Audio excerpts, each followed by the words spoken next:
SSC steno के exam में जितने भी स्टूडेंट जो सेलेक्ट होते हैं और स्पेसिफिक जितने भी हिंदी स्ट्रीम वाले स्टूडेंट होते हैं उनके दिमाग में एक ही चीज़ आती है कि क्या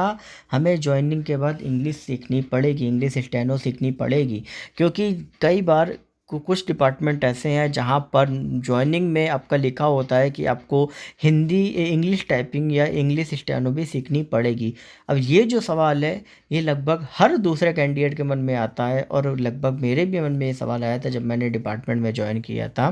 क्योंकि ये चीज़ें कई बार मेंशन करती हैं और आपको परेशान भी करती हैं। तो यहाँ पर मैं कुछ चीज़ें आपको बताना चाहूँगा, वो चीज़ें आप सभी ध्यान में रखना। अगर आप कहीं ना कहीं सेलेक्ट हुए हैं, अगर आपकी ये लाइन ज्वाइनिंग में लिखी है कि वहाँ पे एक चीज़ रहती है कि आपको इंग्लिश स्टेनो जो होती है वो आपको सीखने की ज़रूरत नहीं होती है, क्योंकि लगभग स्टेनो का काम कहीं पर भी बहुत ही रेयर केस में देखा गया है, कुछ ही जगह पे, स्पेसिफिक कोर्ट वाली जगह के अलावा। ठीक है,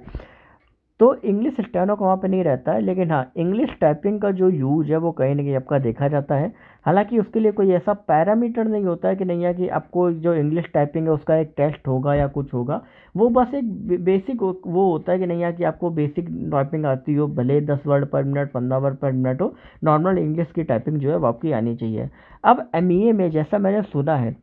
एमईए का मैं श्योर तो नहीं कह सकता, लेकिन एमईए में लोग कहते हैं कि नहीं है इंग्लिश स्टेनो भी आपको सीखनी पड़ती है, तो वो चीज़ एमईए का मुझे श्योर नहीं है, मैं आपको बता देता हूँ। हाँ, बाकी अदर डिपार्टमेंट का मैं 101% श्योर हूँ कि वहाँ पे इंग्लिश स्टेनो नहीं सीखनी पड़ती है। वहाँ पे इंग्लिश बस टाइपिंग बेसिक आती हो, कोई अलग से टेस्ट नहीं होता है, कोई कुछ नहीं होता, बस बेसिक बेसिक आता हो जो आप आसानी से कर लेते हो, बस और कुछ नहीं। इसके अलावा और कुछ चाहिए नहीं होता है, तो अपने मन में जो डर है